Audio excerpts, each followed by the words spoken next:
to check out my earlier videos of the earlier chapters to make sure that you're all caught up. This chapter is going to be a long one, so make sure that you're in a very cozy spot. Maybe get yourself a big, fluffy blanket, and I want you to sit back and relax. Chapter 5, Riddles in the Dark.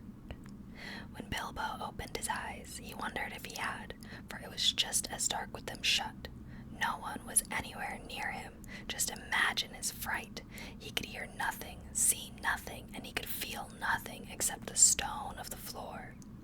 Very slowly he got up and groped about on all fours till he touched the wall of the tunnel, but neither up nor down could he find anything. Nothing at all. No signs of goblins, no sign of dwarves. His head was swimming, and he was far from certain even of the direction that they had been going in when he had his fall. He guessed as well as he could and crawled along for a good way, till suddenly his hand met what felt like a tiny ring of cold metal lying on the floor of the tunnel. It was a turning point in his career, but he did not know it. He put the ring in his pocket almost without thinking. Certainly it did not seem of any particular use at the moment. He did not go much further, but sat down on the cold floor and gave himself up to complete miserableness. For a long while he thought of himself frying bacon and eggs in his own kitchen at home, for he could feel inside that it was high time for some meal or other, but that only made him miserabler. He could not think what to do, nor could he think what had happened, or why he had been left behind, or why, if he had been left behind, the goblins had not caught him, or even why his head was so sore. The truth was, he had been lying quiet, out of sight and out of mind, in a very dark corner for a long while. After some time, he felt for his pipe.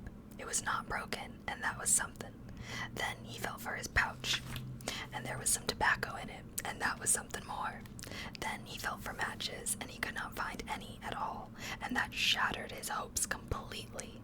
Just as well for him, as he agreed when he came to his senses. Goodness knows what the striking of matches and the smell of tobacco would have brought on him out of dark holes in that horrible place. Still, at the moment, he felt very crushed, but in slapping all his pockets and feeling all round himself for matches, his hand came on the hilt of his little sword, the little dagger that he got from the trolls and that he had quite forgotten, nor fortunately had the goblins noticed it, as he wore it inside his breeches. Now he drew it out. It shone pale and dim before his eyes. So it is an elvish blade too, he thought, and goblins are not very near and yet not far enough. But somehow he was comforted. It was rather splendid to be wearing a blade made in Gondolin for the goblin wars of which so many songs had sung, and also he had noticed that such weapons made a great impression on goblins that came upon them suddenly. Go back, he thought, no good at all. Go sideways, impossible. Go forward, only thing to do. On we go. So up he got and trotted along with his little sword held in front of him, and one hand feeling the wall, and his heart all of a patter and a pitter. Now certainly Bilbo was in what is called a tight place, but you must remember it was not quite so tight for him as it would have been for me or for you. Hobbits are not quite like ordinary people, and after all, if their holes are nice, cheery places and properly aired, quite different from the tunnels of the goblins. Still, they are more used to tunneling than we are, and they do not easily lose their sense of direction underground, not when their heads have recovered from being bumped. Also, they can move very quietly and hide easily, and recover wonderfully from falls and bruises, and they have a fund of wisdom and wise sayings that men have mostly never heard or have forgotten long ago. I should not have liked to have been in Mr. Baggin's place all the same. The tunnel seemed to have no end, and all he knew was that it was still going down pretty steadily and keeping in the same direction in spite of a twist and a turn or two. There were passages leading off to the side every now and then, as he knew by the glimmer of his sword. Or could he feel with his hand on the wall? Of these he took no notice, except to hurry past for fear of goblins or half-imagined dark things coming out of them. On and on he went, and down, and still he heard no sound of anything except the occasional whir of a bat by his ears, which startled him at first, till it became too frequent to bother about. I do not know how long he kept on like this, hating to go on, not daring to stop, on and on until he was tireder than tired. It seemed like all the way to tomorrow and over it to the days beyond. Suddenly, without any warning, he trotted splash into water. Ugh! It was icy cold. That pulled him up sharp and short. He did not know whether it was just a pool in the path, or the edge of an underground stream that crossed the passage, or the brink of a deep, dark, subterranean lake. The sword was hardly shining at all. He stopped, and he could hear, when he listened hard, drips, drip, drip, dripping from an unseen roof into the water below. But there seemed no other sort of sound. So it is a pool, or a lake, and not an underground river, he thought. Still, he did not dare to wade out into the darkness. He could not swim, and he thought, too, of nasty, slimy things with big, bulging, blind eyes wriggling in the water. There are strange things living in the pools and lakes in the hearts of mountains. Fish whose fathers swam in goodness only knows how many years ago and never swam out again, while their eyes grew bigger and bigger and bigger from trying to see in the blackness. And also there are other things more slimy than fish. Even in the tunnels and caves the goblins have made for themselves, there are other things living unbeknown to them that have sneaked in from outside to lie up in the dark. Some of these caves, too, go back in their beginnings to ages before the goblins, who only widened them and joined them up with passages, and the original owners are still there in odd corners, slinking and nosing about. Deep down here by the dark water lived old Gollum, a small, slimy creature. I don't know where he came from, nor who or what he was. He was Gollum, as dark as darkness, except for two big, round, pale eyes in his thin face. He had a little boat, and he rowed about quite quietly on the lake, for lake it was, wide and deep and deadly cold. He paddled it with large feet dangling over the side, but never a ripple did he make. Not he. He was looking out of his pale, lamp-like eyes for blind fish, which he grabbed with his long fingers as quick as thinking. He liked meat, too. Goblin, he thought, good, when he could get it, but he took care they never found him out. He just throttled them from behind if they ever came down along anywhere near the edge of the water, while he was prowling about. They very seldom did, for they had a feeling that something unpleasant was lurking down there, down at the very roots of the mountain. They had come on the lake when they were tunneling down long ago, and they found they could go no further. So there their road ended in that direction, and there was no reason to go that way, unless the great goblin sent them. Sometimes he took a fancy for the fish from the lake, and sometimes neither goblin nor fish came back. Actually, Gollum lived on a slimy island of rock in the middle of the lake. He was watching Bilbo now from the distance with his pale eyes like telescopes. Bilbo could not see him, but he was wondering a lot about Bilbo, for he could see that he was no goblin at all.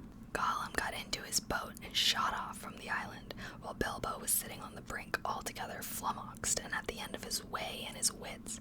Suddenly up came Gollum and whispered and hissed, "Bless us and splash us, my precious. I guess it's a choice feast, at least a tasty morsel it'll make us, Gollum." And when he said Gollum, he made a horrible swallowing noise in his throat. That is how he got his name, though he always called himself my precious. The Hobbit jumped nearly out of his skin when the hiss came in his ears, and he suddenly saw the pale eyes sticking out at him. "Who are you?" he said, thrusting his dagger in front of him. "What is he, my precious?" whispered Gollum, who always spoke to himself, though never having anyone to speak to. This is what he had come to find out, for he was not really very hungry at the moment, only curious. Otherwise he would have grabbed first and whispered afterwards. "I am Mr. Bilbo Baggins. I have lost the dwarves and I have lost the wizard, and I don't know where I am, and I don't want to know, if only I can get away." "What's he got in his hand is, said Gollum, looking at the sword which he did not quite like. A sword, a blade which came out of Gondolin, said Goblin, and became quite polite. Perhaps he sits here and chats with it a bitsy, my precious. It likes riddles. Perhaps it does it? He was anxious to appear friendly, at any rate for the moment, and until he found out more about the sword and the Hobbit, whether he was quite alone really, whether he was good to eat, and whether Gollum was really hungry. Riddles were all he could think of. Asking them and sometimes guessing them had been the only game he had ever played with other funny creatures sitting in their holes in the long, long ago, before he lost all his friends and was driven away alone and crept down, down into the dark under the mountains. Very well, said Bilbo, who was anxious to agree, until he found out more about the creature, whether he was quite alone, whether he was fierce or hungry, and whether he was a friend of the goblins. You go first, he said, because he had not had the time to think of a riddle. So Gollum hissed. What has roots as nobody sees, is taller than trees. Up, up it goes, and yet never grows. Easy, said Bilbo. Mountain, I suppose. Does it guess easy? It must have a competition with us, my precious. If Precious asks and it doesn't answer, we eats it, my precious. If it asks us and we don't answer, then we does what it wants, eh? We'll show it the way out, yes.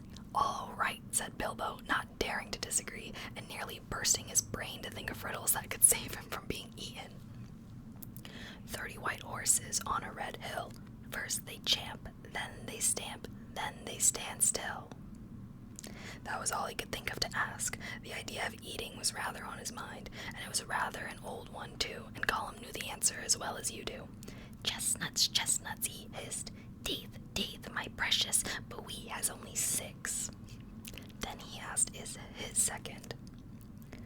Voiceless it cries, wingless flutters, toothless bites, mouthless mutters. Half a moment, cried Bilbo, who was still thinking uncomfortably about eating. Fortunately, he had once heard something rather like this before, and getting his wits back, he thought of the answer. Wind, wind, of course, he said, and he was so pleased that he made up one on the spot. This'll puzzle the nasty little underground creature, he thought. An eye in a blue face saw an eye in a green face. That eye is like to this eye, said the first eye, but in low place, not in high place. Said Gollum.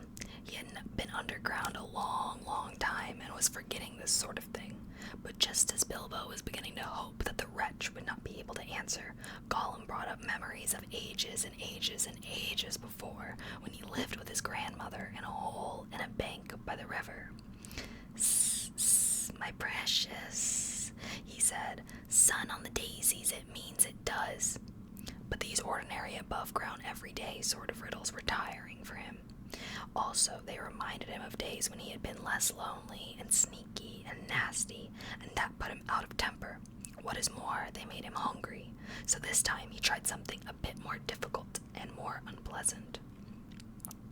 It cannot be seen, cannot be felt, cannot be heard, cannot be smelt. It lies behind stars and under hills, and empty holes it fills. It comes first and follows after, ends life, kills laughter. Unfortunately for Gollum, Bilbo had heard this sort of thing before, and the answer was all around him anyway. Dark, he said, without even scratching his head or putting on his thinking cap. A box without hinges, key, or lid, yet gold and treasure inside is hid. He asked to gain time until he could think of a really hard one. This he thought a dreadfully easy chestnut, though he had not asked it in the usual words, but it proved a nasty poser for Gollum. He hissed to himself, and still he did not answer. He whispered and spluttered. After some time, Bilbo became impatient. Well, what is it? He said. The answer's not a kettle boiling over, as you seem to think from the noise you are making. Give us a chance, chance. Let it give us a chance, my precious. Well, said Bilbo after giving him a long chance, what about your guess? But suddenly, Gollum remembered thieving from nests long ago and sitting under the riverbank teaching his grandmother to suck eggs as he is, eggs as it is. Then he asked, alive without breath, as cold as death, never thirsty, ever drinking, all in mail, never clinking. He also, in his turn, thought this was a dreadfully easy one because he was always thinking of the answer, but he could not remember anything better at the moment. He was so flustered by the egg question. All the same, it was a poser for poor Bilbo, who had never had anything to do with the water if he could help it. I imagine you know the answer, of course, or can guess it as easy as winking, since you are sitting comfortably at home and have not in the danger of being eaten to disturb your thinking. Bilbo sat and cleared his throat once or twice, but no answer came. After a while, Gollum began to hiss with pleasure to himself. Is it nice, my precious? Is it juicy? Is it scrumptiously crunchable? He began to peer at Bilbo out of the darkness. Half a moment, said the Hobbit, shivering. I gave you a good long chance just now. It must make haste, said Gollum, beginning to climb out of his boat onto the shore to get at Bilbo. But when he put his long, webby foot in the water, a fish jumped out in fright and fell on Bilbo's toes. Ugh, he said, it is a cold and clammy, and so he guessed. Fish, fish, he cried, it is fish. Gollum was dreadfully disappointed, but Bilbo asked another riddle as quick as ever he could think, so that Gollum had to get back into his boat and think. No legs lay on one leg, 2 legs sat near on 3 legs, 4 legs got some. It was not really the right time for this riddle, but Bilbo was in a hurry. Gollum might have had some trouble guessing it if he had not asked it another time. As it was, talking of fish, no legs was not so very difficult, and after that, the rest was easy. Fish on a table, man at a table sitting on a stool, the cat has the bones. That, of course, is the answer, and Gollum soon gave it. Then he thought the time had come to ask something hard and horrible. This is what he said. This thing all things devours, birds, beasts, trees, flowers, gnaws iron, bites steel, grinds hard stones to meal, slays kings, ruins towns, and beats high mountains down. Poor Bilbo sat in the dark, thinking of all the horrible names of all the giants and ogres he had ever heard in all of tales, but not one of them had done all these things. He had a feeling that the answer was quite different and that he ought to know it, but he could not think of it. He began to get frightened, and that is bad for thinking. Gollum had begun to get out of his boat. He flapped into the water and paddled to the bank. Bilbo could see his eyes coming toward him. His tongue seemed to stick out in his mouth. He wanted to shout out, "Give me more time, give me time," but all that came out with a sudden squeal was, "Time, time." Bilbo was saved by pure luck, for that, of course, was the answer. Gollum was disappointed once more, and now he was getting angry and also tired of the game. It had made him very hungry indeed. This time he did not go back to the boat. He sat down in the dark by Bilbo. That made the Hobbit most dreadfully uncomfortable and scattered his wits. It's got to ask us a question, my precious. Yes, yes, yes. Just one more question to guess. Yes, yes, said Gollum. But Bilbo simply could not think of any question with that nasty, wet, cold thing sitting next to him and pawing and poking him. He scratched himself, he pinched himself, still he could not think of anything. Ask us, said Gollum. Bilbo pinched himself and slapped himself. He gripped on his little sword. He even felt in his pocket with his other hand. There he found the ring he had picked up in the passage and forgotten about. What have I got in my pocket? He said aloud. He was talking to himself, but Gollum thought it was a riddle, and he was frightfully upset. Not fair, he hissed. It isn't fair, my precious, is it, to ask us what it's got in its nasty little pockets is? Bilbo, seeing what had happened and having nothing better to ask, stuck to his question. "What have I got in my pocket?" he said louder. "Sssss," hissed Gollum. "It must give us 3 guesses, my precious, 3 guesses." "Very well, guess away," said Bilbo. "Handses," said Gollum. "Wrong," said Bilbo, who had luckily just taken his hand out again. "Guess again." "Sssss," said Gollum, more upset than ever. He thought of all the things he kept in his own pockets. Fish bones, goblins' teeth, wet shells, and a bit of bat wing, a sharp stone to sharpen his fangs on, and other nasty things. He tried to think of what other people kept in their pockets. "Knife," he said at last. "Wrong," said Bilbo, who had lost his some time ago. "Last guess." Now Gollum was in a much worse state than when Bilbo had asked him the egg question. He hissed and spluttered and rocked himself backwards and forwards and slapped his feet on the floor and wiggled and squirmed, and still he did not dare come to waste his last guess. "Come on," said Bilbo. "I am waiting." He tried to sound bold and cheerful, but he did not feel at all sure how the game was going to end, whether Gollum guessed right or wrong. "Time's up," he said. "String or nothing," shrieked Gollum, which was not quite fair, working in 2 guesses at once. "Both wrong," cried Bilbo, very much relieved, and he jumped at once to his feet, put his back to the nearest wall, and held out his little sword. He knew, of course, that the riddle game was sacred and of immense antiquity, and even wicked creatures were afraid to cheat when they played at it. But he felt he could not trust the slimy thing to keep any promise at a pinch. Any excuse would do for him to slide out of it. After all, that last question had not been a genuine riddle according to the ancient laws. But at any rate, Gollum did not at once attack him. He could see the sword in Bilbo's hand. He sat still, shivering and whispering. At last, Bilbo could wait no longer. "Well," he said, "what about your promise? I want to go. You must show me the way." "Did we say so, precious? Show the nasty little Baggins the way out. Yes, yes, but what has it got in its pockets, eh? Not string, precious, but not nothing. Oh no, Gollum." "Never you mind," said Bilbo. "A promise is a promise." "Cross it is, impatient, precious," hissed Gollum. "But it must wait. Yes, it must wait. We can't go up the tunnel so hasty. We must go and get some things first. Yes, things to help us." "Well, hurry up," said Bilbo, relieved to think of Gollum going away. He thought he was just making an excuse and did not mean to come back.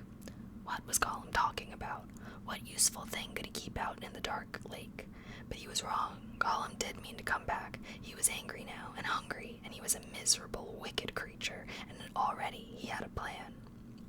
Not far away, his island, of which Bilbo knew nothing, and there in his hiding place he kept a few wretched oddments and one very beautiful thing, very beautiful, very wonderful.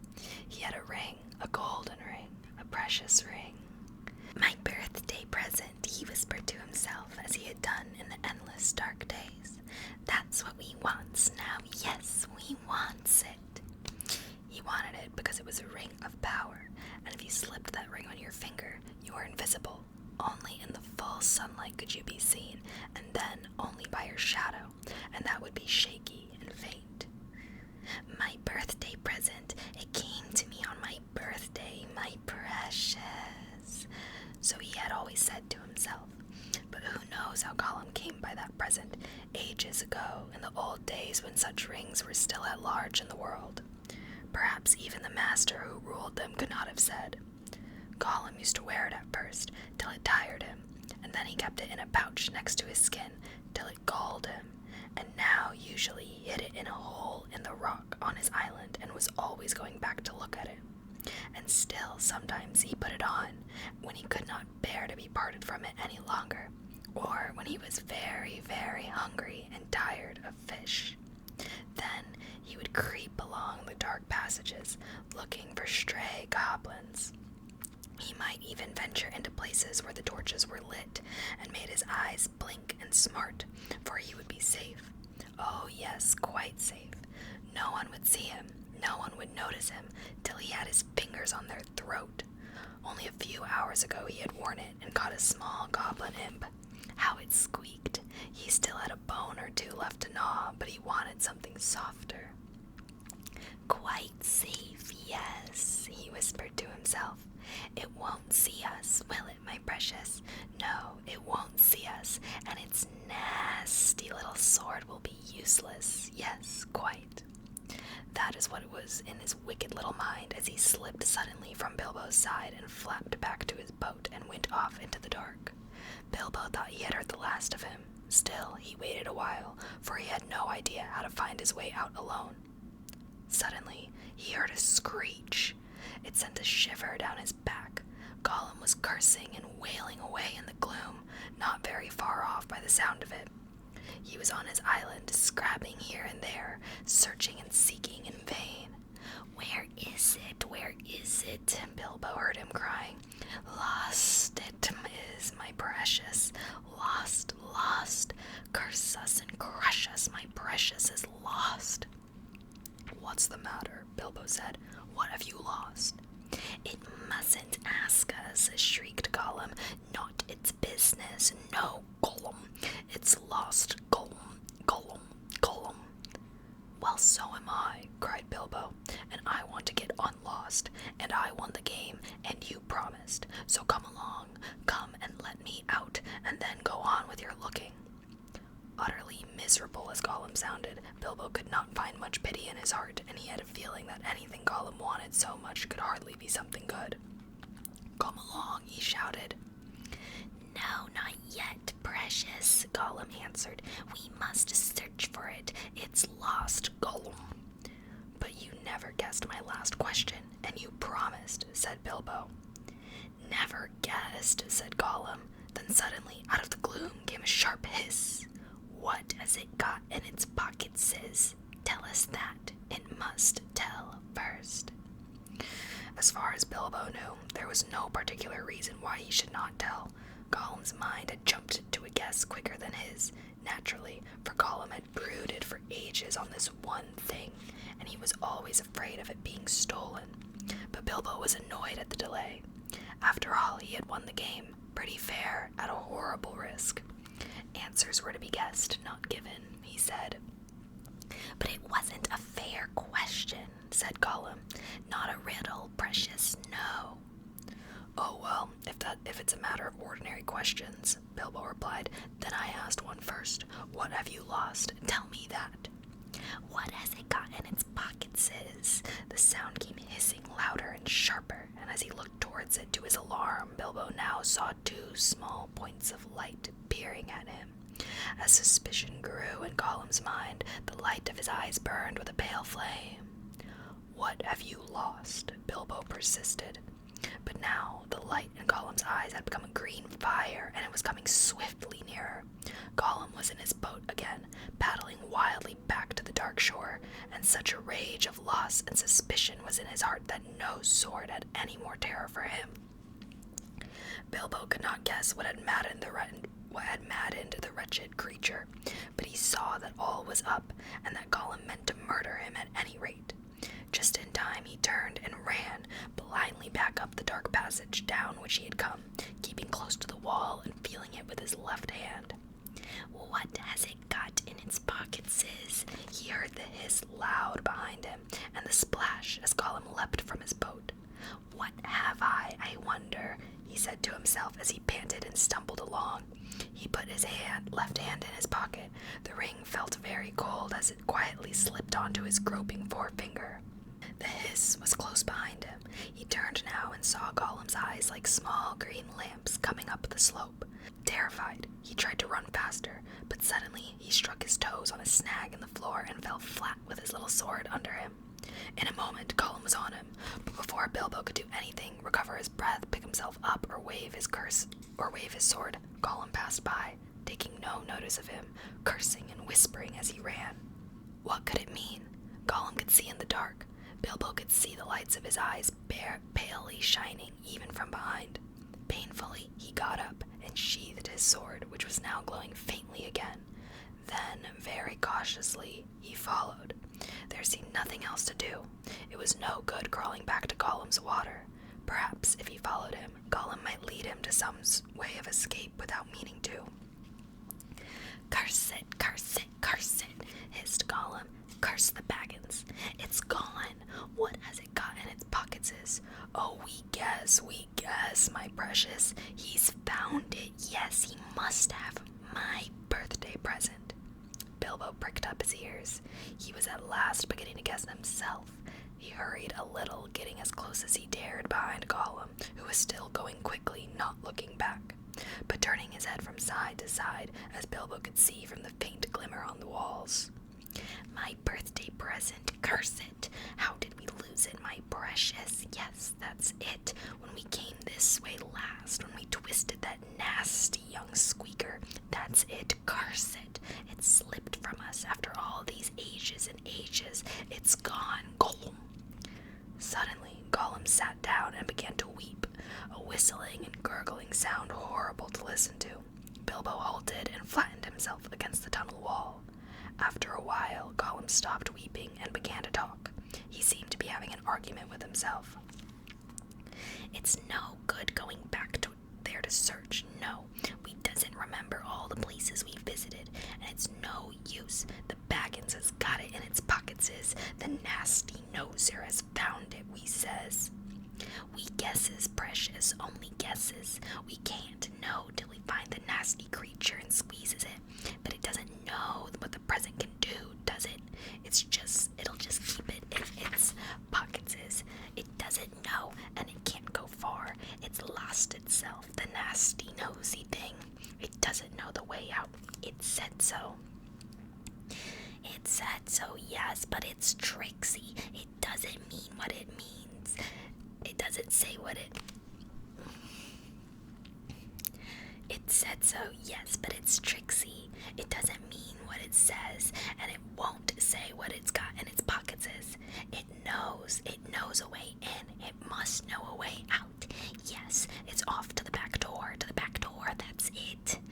The goblins will catch it then. We can't get out that way, precious. Gollum.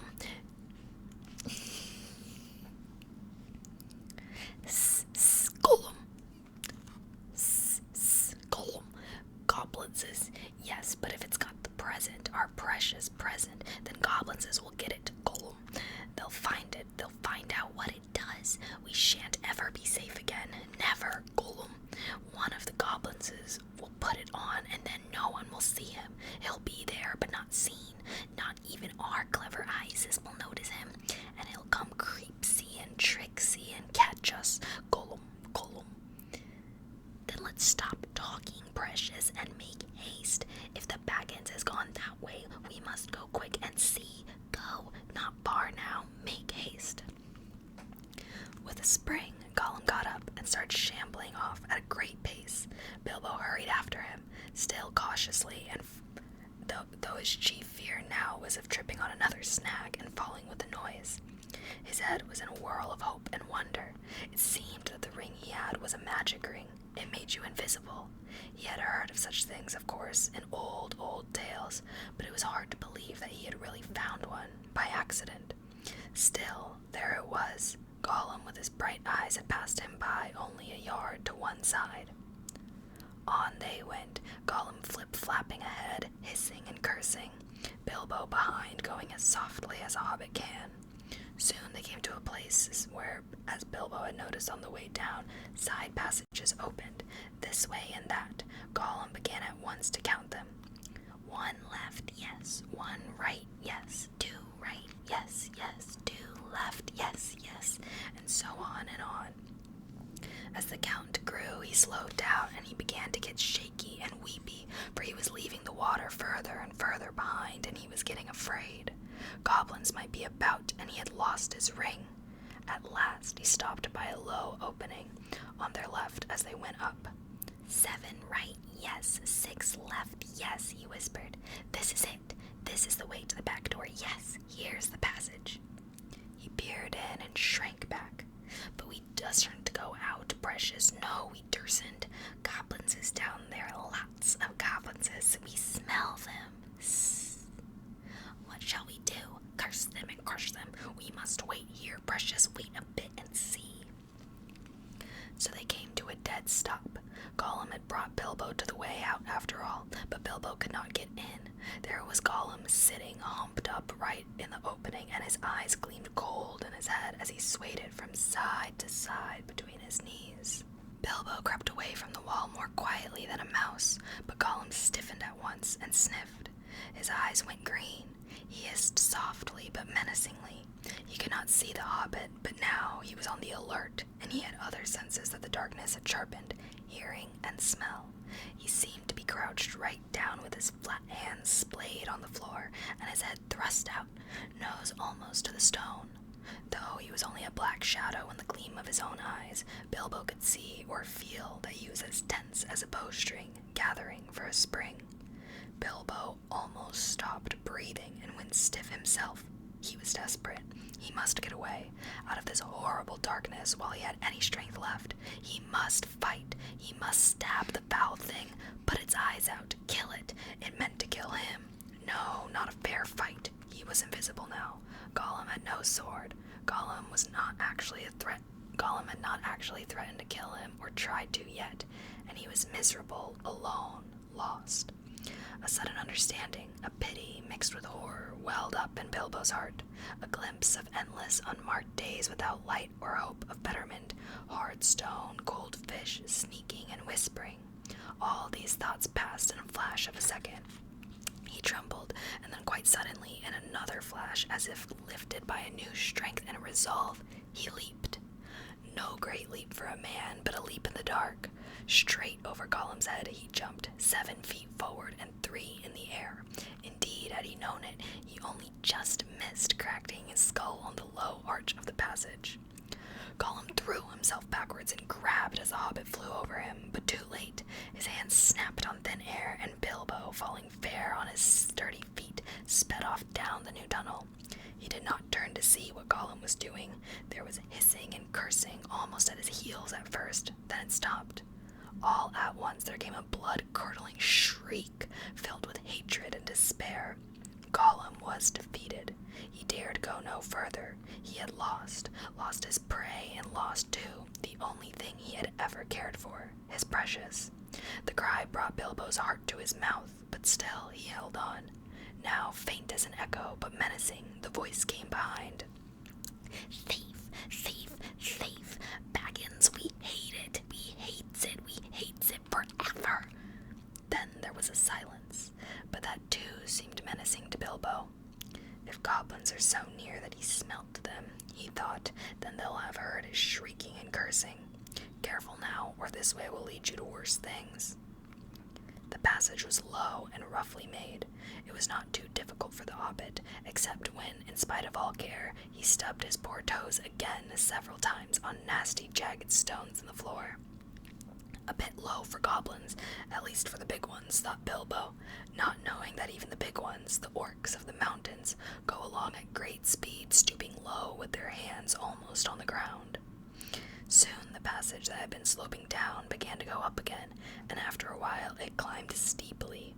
That slowed Bilbo down, but at last the slope stopped, and the passage turned a corner and dipped down again, and there, at the bottom of a short incline, he saw filtering round another corner a glimpse of light, not red light as of fire or lantern, but a pale, out-of-doors sort of light. Then Bilbo began to run.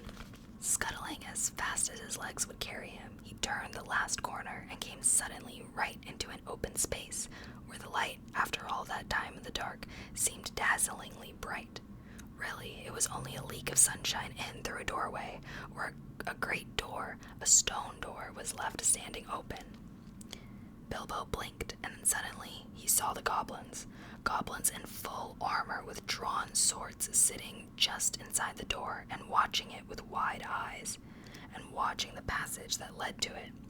They were aroused, alert, ready for anything. They saw him sooner than he saw them. Yes, they saw him. Whether it was an accident or a last trick of the ring before it took a new master, it was not on his finger. With yells of delight, the goblins rushed upon him.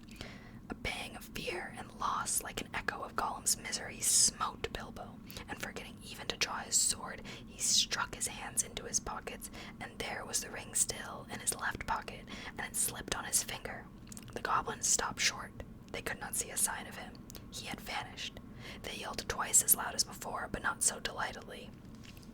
"Where is it?" they cried. "Go back up the passage," some shouted. "This way," some yelled. "That way," others yelled. "Look out for the door," bellowed the captain.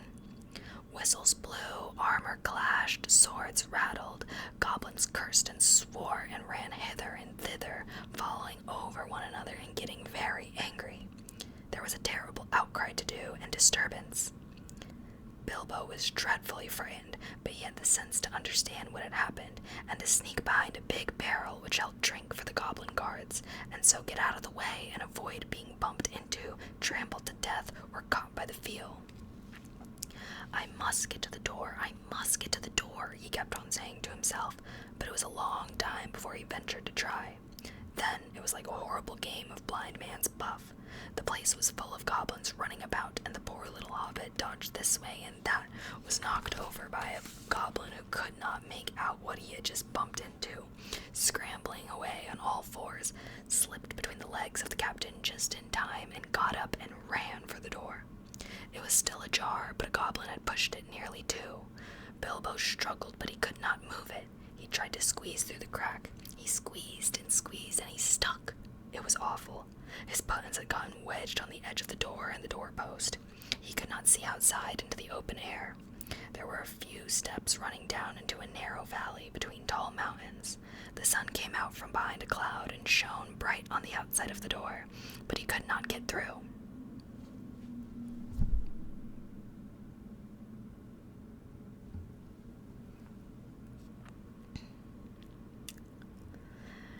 The sun came out from behind a cloud and shone bright on the other side of the door, but he could not get through.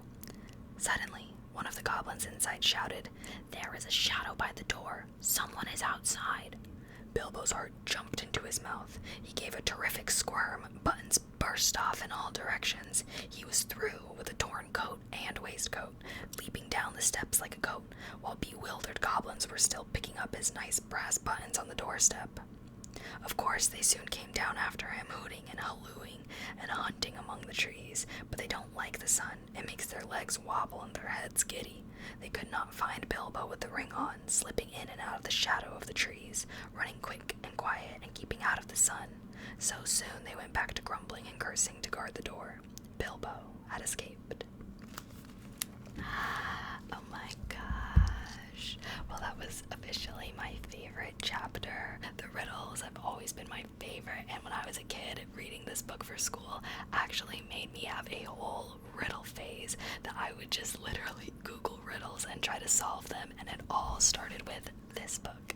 So that chapter specifically will always hold a special place in my heart, not to mention that riddles are super fun to read out loud with the rhyme and the rhythm, you know. Also, hair change, lol. There were so many sirens and loud noises outside last time I was recording. I had to just stop and finish this recording another time. So sorry that my ASMR videos haven't been as consistent because there's just always such loud noises outside. It makes it very difficult to record. Anyways, thank you guys so much for being so patient with me with all of this, and I hope you're looking forward to chapter 6 as much as I am. And yeah, thank you so much for watching, guys. If you enjoyed today's video, don't forget to like, comment future ASMR videos that you would like to see, and subscribe if you're new here. I'll see you guys next time. Alright, bye.